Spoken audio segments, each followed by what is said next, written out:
Hi, it's Laura. I have exciting news. Effective this April, the Laura Flanders Show is becoming Laura Flanders and Friends. You'll hear new voices, fresh perspectives, and I'll be welcoming a diverse array of co-hosts. We are going to be busy exploring how forward-looking people, often in undercovered places, are creating community safety, addressing inequality, building wealth, and heading off autocracy this year. Subscribe for regular Ask Laura Anything web exclusives and pre- and post-election programming. Independent media is a collaborative project, and you play a critical part in that. The show is made possible by our viewers and listeners, not corporations. So join our member-supporter honor roll by going to lauraflanders.org/donate to contribute. That's lauraflanders.org/donate. Stay kind, stay curious, and commit to supporting this no ads, no gimmicks, not-for-profit show again, or for the very first time. We're looking forward. Are you? Thank you. Now on with this week's show.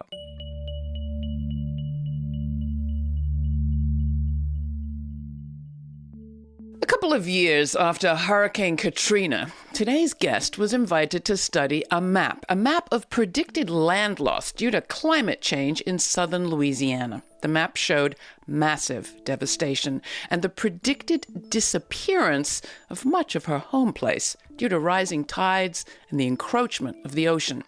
Since then, millions of people have watched the TED Talk that she gave about that experience. She and the organization she founded, the Gulf Coast Center for Law and Policy, have become global leaders on the issue of just transition.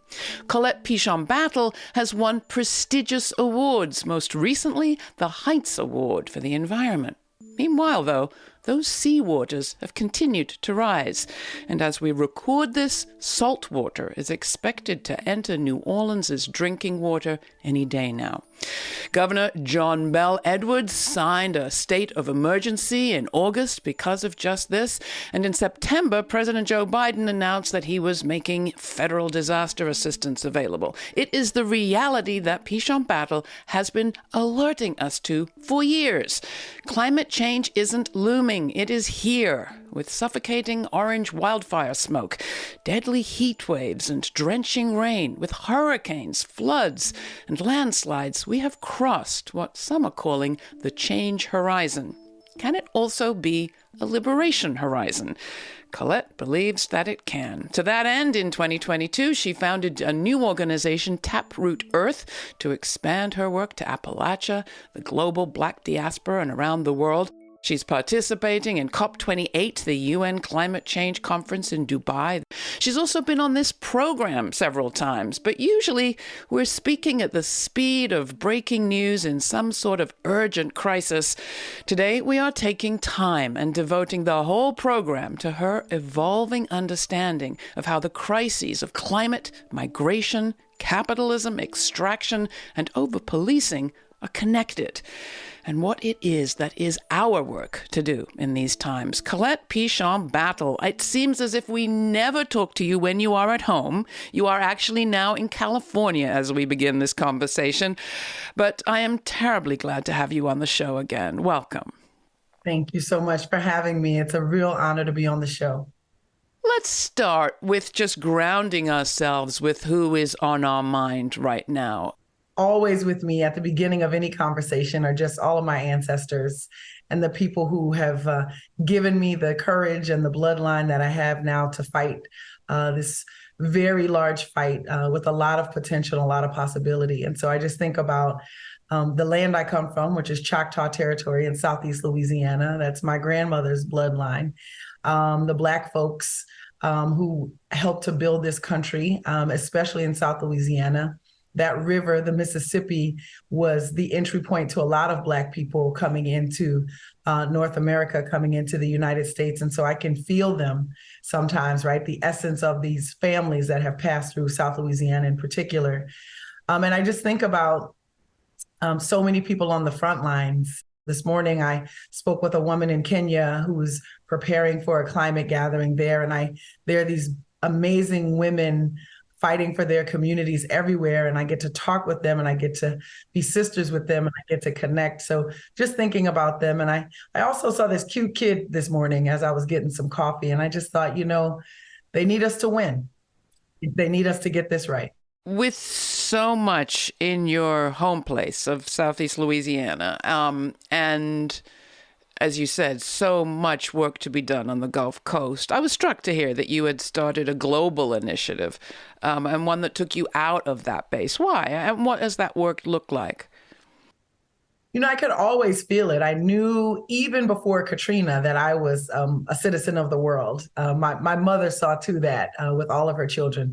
Louisiana is playing a role in a global conversation. The issues that we're seeing in South Louisiana caused by particular sets of companies are being seen around the world. This issue of climate crisis and climate chaos does not stop at man-made borders. We're seeing particular conditions in places. I've had to learn about Bangladesh because they lose land the way Louisiana does, because we're both sitting on river deltas. And there's a certain thing that you have to know about that kind of land and this kind of sea level rise. So the conversation about Louisiana is local, but it is absolutely part of a global narrative and a global understanding of the global issue of our lifetime. So what is Taproot Earth intended to do? We hope to challenge the economic system that's at the root of this climate crisis. It's at the root of this philosophy of extraction. We don't just want to point out what's broken. We want to actually invest in frontline solutions to this global climate crisis. And this gets us to Black liberation. A lot of the solutions are there. A lot of the impacts that we're seeing in frontline communities that we're acknowledging are what they are because of colonization and have what they have because of scarcity. I think this is an opportunity for us, and Taproot is really seeking to build out a network across the Gulf, Appalachia, the Black diaspora, to put forward some new ideas and new ways of being on the planet. Talk about the money aspect of that, because there is money involved. You're not just asking people to give up development altogether. What we have to really get clear about, especially in the United States, is overconsumption and domination, right? That's not the same thing as everybody having what they need. It is about us taking a look at how much American consumption, American privilege, American desire for comfort is actually causing an imbalance to the planet. That said, we're going to have to use some of the systems that we have now until we have new and better ones. What does it mean for our capital system? What does it mean for investments that people might have so that they can have a sustainable, a solid future? Why not take your money out of oil and gas and put it into renewable energy? Why not shift how you make your money or how you stabilize yourself into something that's not going to harm the planet or its people? We're also talking about $1 billion reparations fund to the ground. What does it mean for folks who are acknowledging that they have benefited for generations from theft, from taking? What does it mean to have a place to be able to give that back? And that's really how we're thinking about our refund and our global refund, and how that can be done in a governance, collective governance by the front lines, but a contribution by people who are looking to move themselves through a process of repair. Biden administration's Inflation Reduction Act dedicates some $370 billion towards climate resilience work. How does your refund differ from that? It was a piece of historic legislation, and I have to acknowledge that. But I also have to acknowledge in the very same breath, it sacrificed the Gulf. And what we've seen in this piece of legislation is, in addition to historic ways of talking about climate and environment and investing in that, is a doubling down on the benefit that corporations who have caused the problem, we're giving them the ability to say, we want to make the rest of the money that we predicted into the future, and we want to try out technologies on communities that we don't care about. It is unequivocally racist and classist, and it's really a devaluation of humanity to allow these kind of technologies to be tried out on us. This is not the first time the South has had experimentation on our humanity. Explain what you mean by new technologies being tried out on people in the South. So the billions of dollars are going to carbon capture sequestration technologies that have not been proven to, one, capture what they're supposed to capture out of the air. This is not just about carbon reduction, but if you think it is, then you build technologies to reduce carbon. But those technologies have not proven to reduce the carbon. In fact, the reports that are coming out now are saying they're doing less than what they said they were capable of doing, if they're doing anything at all, carbon capture utilization, hydrogen technologies, gray and pink and blue. These are terrible investments, but they are billion-dollar profit-gaining experimentations for the same industry that got us here in the first place. And I have to say that because that is what the historic legislation brought to us, an acknowledgement of environment and climate in a particular way, but also a repeated sacrifice of the South in a very familiar and terrible way. So the refund is different. This refund is saying for those who want to go through a particular journey of repair and restoration, this is a place to put dollars that will then be collectively governed by the front lines who were extracted from in the first place. They will decide. They will practice their own autonomy. They will practice their own self-determination. They will move back from that individual way of thinking of capital to a collective way of thinking of managing our collective resources. And that is how the dollars will be dispersed. Is investment coming, and where is it coming from? The process has just begun. What we have gotten together first is Taproot Noir, a global Black climate leaders network, and started building up a governance circle of folks who will determine what happens with that money. And we'll go get the money starting in 2024 in a more direct way. And we welcome everyone to really think about that. You know, what is this climate crisis? This is a moment to really think about our role in our bloodline. What have we contributed to? What have we benefited from? And how do we put things in right order? How do we rebalance? The refund is going to be a great way to do it, but it's really just going to be a drop in the bucket. It's going to be a model for new financial systems, for ways of being that can be replicated around the world. If Chevron came to you tomorrow, as Chevron has come to countries around the world, most recently the South American country of Guyana, and say, give us the right to drill offshore and we will bring great riches to your country. That's what they've said to Guyana, a country with medium incomes of something like $9,000 a year at the beginning of this decade. It's attractive. Mostly the country's going for it. They say they're going to put the money towards resilience programs, et cetera, et cetera. If Chevron came to you tomorrow and your friends at Taproot and said, listen, we'll give you a cut of all the money that we're going to be drilling over the next few decades, and not to mention our gas inventions too. What do you say? This is just a very sobering reality that I would tell any country, anybody, and everybody around me. There are these moments of climate disasters where money means nothing. If you don't have access to your natural resources, you do not survive. We learned this in the BP oil drilling disaster when there were hundreds of thousands of gallons of oil in the one resource that every poor person had access to, which is the water. You couldn't fish. You couldn't get the very basic things you needed because technically BP bought the water with that oil. There is no amount of money that should allow for drilling to happen. Instead, we should be asking for what we deserve even without drilling. Why don't you just have Chevron pay back all of the millions of dollars in royalties that it owes to every frontline community? Let's make those demands. We don't have to be on our knees here. In fact, if we recognize our power, we can make the demands that we know we deserve. And if they don't comply, we can build new alliances to make new solutions.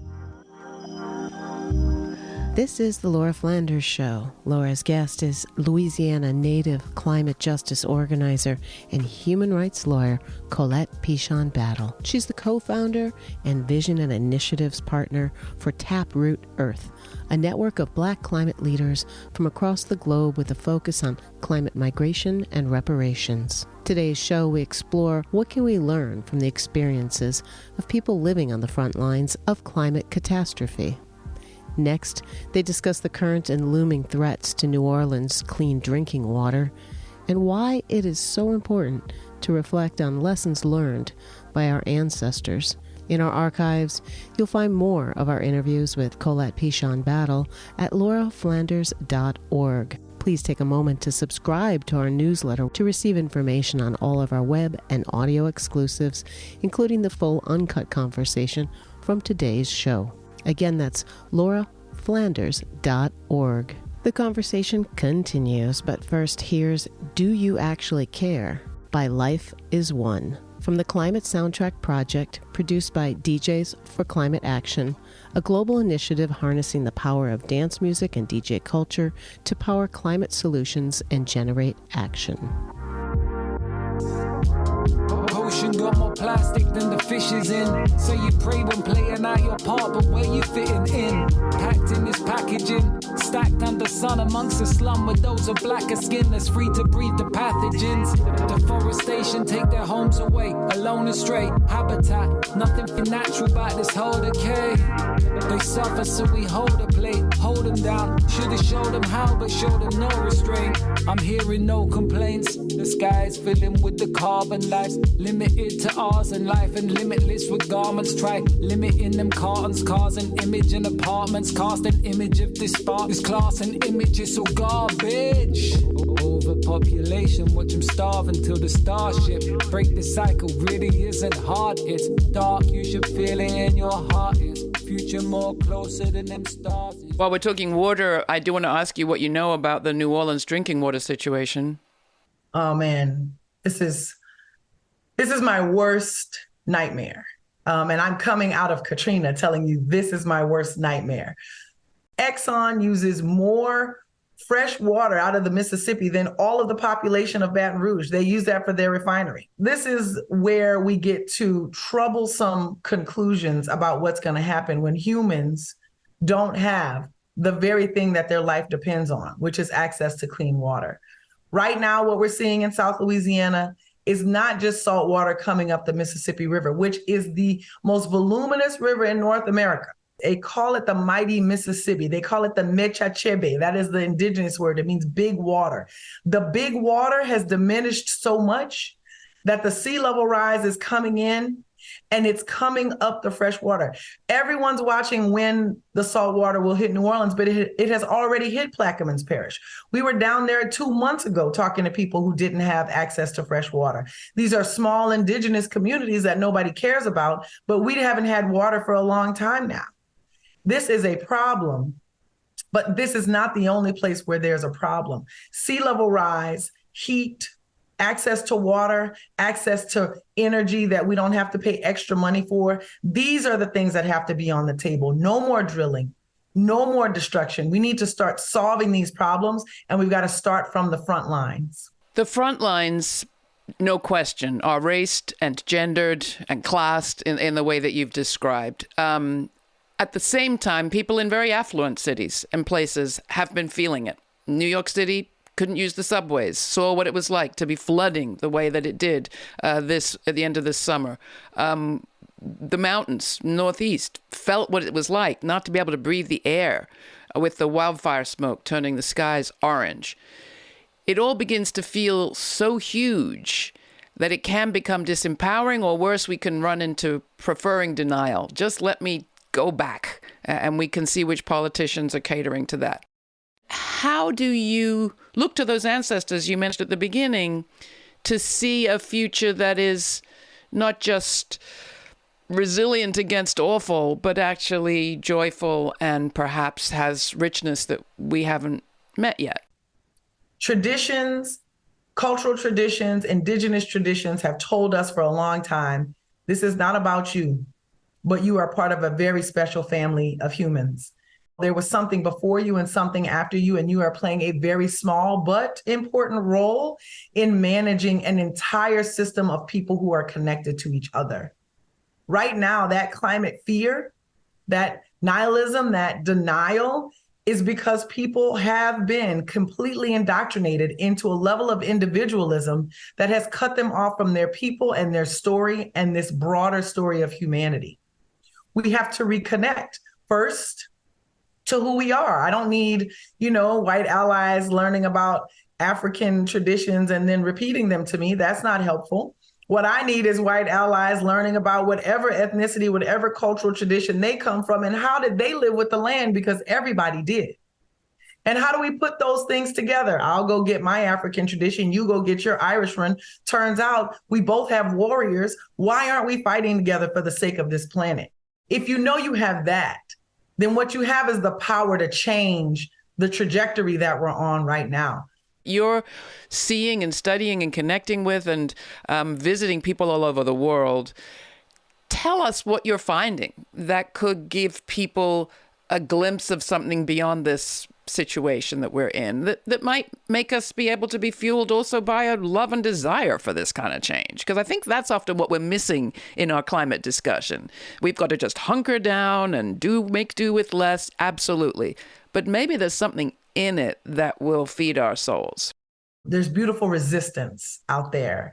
I was just in Ireland and I met with this man. I'd say he was about 50, in his 50s, and he fought this pipeline in Ireland, and they're treating the people really bad, and it's Northern Ireland, and it's a whole complicated thing. But he brought his daughter with him to this gathering, and she was fighting too. And I thought to myself, all right, not only are there Irish folks who understand what oppression is, who understand what the fight for liberation is, and who understand what it is to protect a beautiful and sacred place. Not only does the guy exist, but he has his daughter training up with him to protect their land, to protect who they are. And I got a lot of respect for the Irish culture. I had to start learning about that long fight and understanding where their fight links with mine. And that's just not something I grew up knowing about. What does that look like? And I'm just drawing on New York because I'm living there, but New York City right now dealing with a climate crisis, dealing with what is described as a migrant crisis, dealing with a policing crisis, and who knows what else, a democracy crisis probably as well. What does it look like? And when I say that your sort of evolving philosophy is connecting all these things, how so? There are many dots here, but they all connect to liberation. Nobody's free until everybody's free. That's what Fannie Lou Hamer said. And we've got to really understand that you and your solid bank account mean nothing when the banks go down and the buildings are flooded. It means nothing. But your humanity is what will save you. And we've got to understand how to advance each other's humanity by ensuring each other's liberation, which means we're going to have to confront systems of power and strategies of oppression. There's an opportunity here to understand food and water and reproductive justice and prisons and education systems. There is an opportunity and a necessity to understand them all together. And that's this moment. We call it a liberation horizon. If we choose to be our best selves in this moment, if we choose to work through fear in this moment, if we choose courage and each other, we can actually stop not just the oppression of my people, but the oppression of yours. As a Northeast white person, I'm asking for your expertise. And I'm going to ask you to go back to where you began in this conversation and to that precious home place of yours and your people going back generations. We started by saying we're looking at the predicted destruction of places like that. How are you thinking about that as you also say we have to embrace migration? Are you embracing that loss? I come from a culture in South Louisiana that it's so rich. I have indigenous culture that I have access to from both Turtle Island, now North America, and Africa. And because the South Louisiana and the Mississippi River was what it was to the transatlantic slave trade, there are a lot of African traditions in this area that have withstood time. What I know is that when people come to a city like New Orleans and they see a jazz funeral or they see a second line march, they see fun, they see party, they see a reason to get free and to get in it. And that's right. That's exactly what it is. But what it also is ritual. It's ritual that says life is precious and short. When it is gone, you must celebrate every aspect of it. And when it is here, you must, just as a human, live it to the fullest, as best you can. But loss is a part of life. Death is a part of a life cycle. You are not alone in a box. You are being ushered to your next transition. And there are people in essence behind you dancing, a whole line dancing behind you to make sure that your memory and who you are and what you brought is carried into the next iteration, then into the future. I find the role of witness an important one. And I am being called to be a witness and a storyteller about the truth so that everybody doesn't have to go through this. So no, it's not an easy thing to do. It's a lot of grief. My people's land, no matter what we do, will be lost to the sea, to the rising seas. And I have to think about what that means for these trees, for these birds, for our cemeteries, for our houses, but also when we go to the next place that we go, what do we bring? How do we bring the best of who we are to that next place? Because the truth is, I didn't start in South Louisiana. My bloodline doesn't start there. People were moved around. People moved around naturally. So it's not an easy process, but I come from culture and tradition that says there is a way to say goodbye. And that is what I choose to do, to say goodbye on my own terms, from a place of power, not from a place of victimization and a lack of self-determination. I will be here until I die.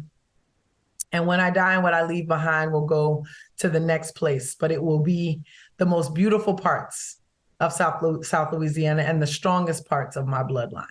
Thank you so much. It's just always so heart-wrenching to hear you and to be with you. So thank you.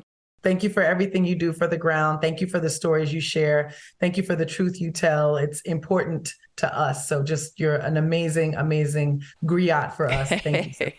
Well, you can thank the Irish. That was the first place I went as a reporter, Northern Ireland. Okay. I learned most of the things I know that have been useful. So I'm so glad you got to go there and hear some of those stories. And it's really been great hearing you today. So thank you. Thank you so much.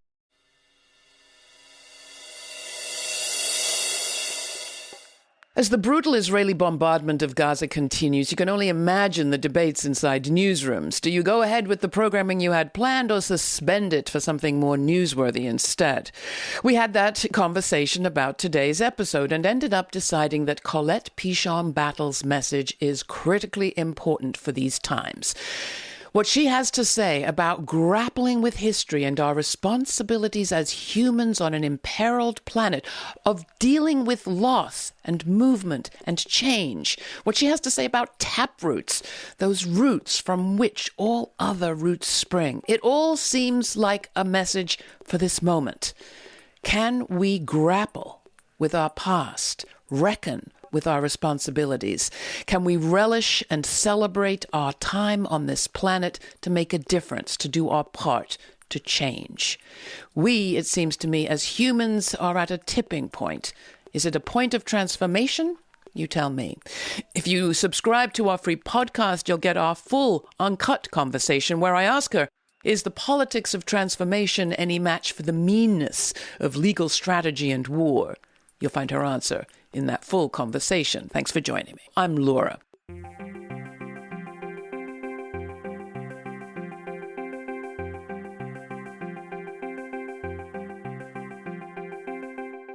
For more information on this week's show, check out our show notes posted at patreon.com/TheLF Show. That's also where you'll find an invite to watch the premiere on our YouTube channel and chat live in real time with Laura, Sundays at 11:30 a.m. Eastern Standard Time. Thanks to you, our member supporters, this show remains free to millions on public TV, community radio, and as a podcast. Join our members today by committing to a monthly donation of any amount at patreon.com/TheLF Show, or make a one-time donation at lauraflanders.org/donate. Thanks for listening. This show's produced by yours truly, Laura Flanders, with Sabrina Artel, Nat Needham, David Neumann, Jeanette Hernandez, Sarah Miller, Rory O'Connor, and Jeannie Hopper. Major funders for this program include the Novo Park, Shift, Cloud Mountain, and New York Women's Foundations, the Rising Fund, the Tides Foundation, the Women's Foundation of California, Just Impact, Jane Fonda, Kim Connor and Nick Groombridge, the Wilson Family Fund, and listeners like you. Stay kind, stay curious. Until the next time, for the Laura Flanders Show, I'm Laura.